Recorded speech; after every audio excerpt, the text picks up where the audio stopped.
अशा पद्धतीची आशा होती. शेवटच्या क्षणापर्यंत तुम्ही वाट बघितली, मात्र उमेदवारी मिळणार नाही असं तुम्हाला दिसते. काय आपली पुढची भूमिका आहे? सर्वप्रथम या ठिकाणी मी सर्व पत्रकार बंधूंचं आभार मानतो. इलेक्ट्रॉनिक मीडिया सर्वांचा मी आभार मानतो. मी कोल्हापूर महानगरपालिका माजी नगरसेवक राहुल सुभाष चव्हाण, शिवसेना. आता जसं तुम्ही प्रश्न विचारला की उमेदवारी मिळेल, मी देखील ह्याच अंधारात होतो की मला उमेदवारी मिळायलाच पाहिजे. कारण की एकनाथ शिंदे साहेबांचा एकमेव नगरसेवक जर कोल्हापुरात कोण असेल तर एकमेव नगरसेवक राहुल सुभाष चव्हाण हे शिवसेनेचे एकमेव नगरसेवक एकनाथ शिंदे साहेबांबरोबर पहिल्यापासून ठामपणे पाठीशी उभा राहिलेले आहेत. आणि अचानक माझ्यावर एक स्टँडिंग नगरसेवकाचं तिकीट कट होतं आहे. म्हणजे माझा गळा कापल्यासारखा केलेला आहे इथं ह्यांनी. मला एवढंच म्हणायचं आहे पत्रकार बंधूंच्या माध्यमातून, ही माझी बातमी, हे माझ्यावर जे अन्याय झालेला आहे हे आमचे डेप्युटी CM एकनाथ शिंदे साहेबांपर्यंत पोचणं गरजेचं आहे. कारण साहेबांची काय माहीत आहे का नाही माहीत आहे मला माहीत नाही, कारण हे साहेबांपर्यंत पोचण्याचं गरजेचं आहे. कारण साहेबांचं कायम शिवसैनिकांना न्याय आहे.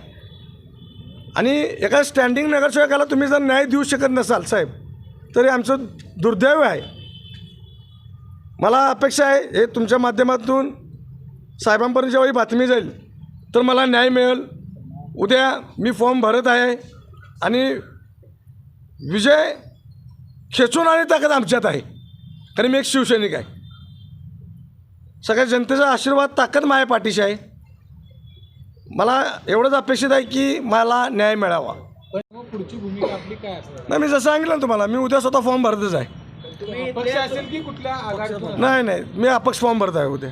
तुम्ही इथले स्थानिक लेवलला ज्यांना नेते मानवता त्या राजेश क्षीरसागर यांच्याबद्दल तुमचं नेमकं काय मत आहे? आता कारण त्यांच्याच नेतृत्वाखाली तुम्ही आतापर्यंत काम केलेलं आहे आणि म्हणजे त्यांनाच पाठिंबा तुमचा याच्या मागे राहिलेला आहे. सदैव मी आजपर्यंत राजेश क्षीरसागर साहेबांच्या पाठीशीच राहिलेलो आहे. त्याच माध्यमातून मला असं वाटत होतं की माझं तिकीट कन्फर्म आहे, कारण साहेबांचे मी एकमेव नगरसेवक आहे. कुठं घोडा अडलं, कोणाचं अडलं मला नाही माहिती, कारण माझ्यावर अन्याय झालेला आहे. साहेब देखील आता म्हणतात माझा राहुल हातबळ झालेला आहे, माझे पंख कापले गेलेले आहेत. नेमकं पंख कुणाचे कापले गेले आहेत का माझं कापलेलं, माझा गळा कापला गेलेला आहे. तर आपण पॉम्पलेट काढले, त्याच्यावर अधिकृत उमेदवार दिले, त्यासाठी तुम्ही वरिष्ठांची परवानगी घेतलेली असं नाही, मग वरिष्ठांची परवानगी घेऊनच मी अधिकृत शिवसेनेचा मी ऑलरेडी नगरसेवक होतो. मी शिंदे साहेबांच्या गटात मी आहे, एकमेव नगरसेवक. मी विचारूनच मी माझं अहवाल छापलेला आणि मी घर टू घर माझे अहवाल गेले आहेत. 95% माझं पूर्ण वॉर्ड घर टू घर एकदा दोनदा फिरून झालेला आहे. आणि आता मी एवढं पुढे गेलेलो आहे आणि तुम्ही ऐन टायमाला उद्या तुम्ही AB फॉर्म वाटणार आहे आणि मला कळते की माझं त्यात लिस्टमध्ये नाव नाही आहे. राहुल चव्हाणांची हातबलता एवढी आम्ही कधी पाहिलेली नाही. तुम्ही आता देखील भावनिक झालेला आहे.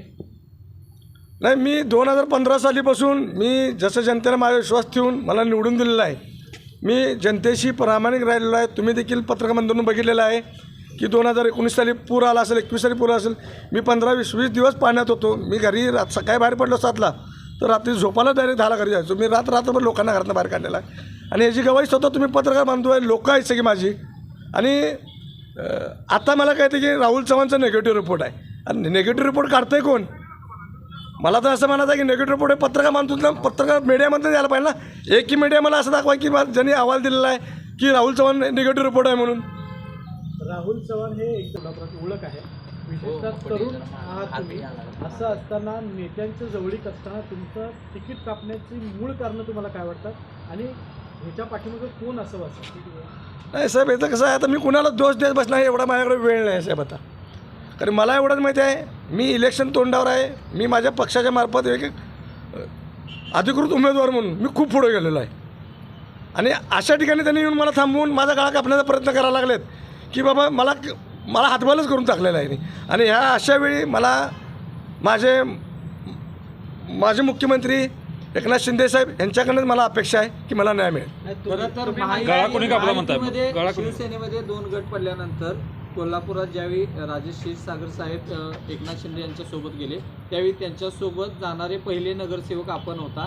मात्र कार्यकर्त्यांची बाजू कुठं स्थानिक नेत्यांनी घेतलेली नसल्याचं दिसतंय, असं वाटतं का तुम्हाला? सर्वप्रथम मी एक गोष्ट पत्रकारांना खुलासा करणार आहे. जसा तुम्ही प्रश्न विचारला, जेव्हा शिंदे साहेब बाहेर पडले पक्षातून आणि नवीन पक्ष शिवसेना स्थापन केले तेव्हा मी डायरेक्ट साहेबांबरोबर गेलेलो आहे. राजेश क्षीरसागर माझा कुठं असं प्रवेश झालेला नाही आहे एकनाथ शिंदे गटात. मी डायरेक्ट पहिल्यापासूनच साहेबांना जॉईन झालेलो आहे.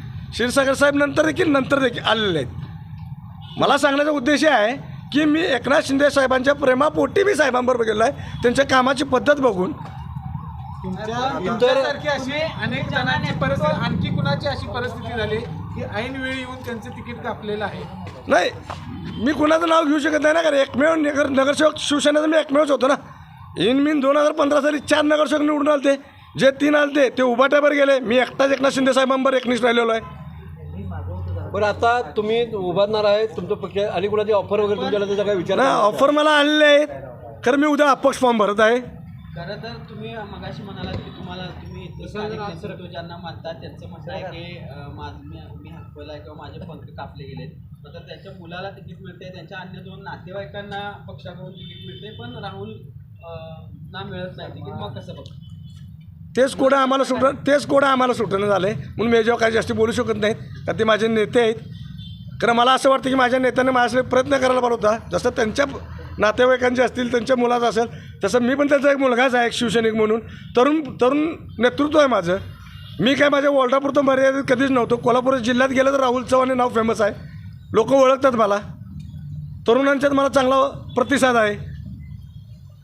भविष्यात निवडून आता आल्यानंतर त्यानंतरची भूमिका काय असणार? शिवसेनेतच त्या ठिकाणी नाही, मी माझ्या पक्षाची एकनिष्ठच राहणार.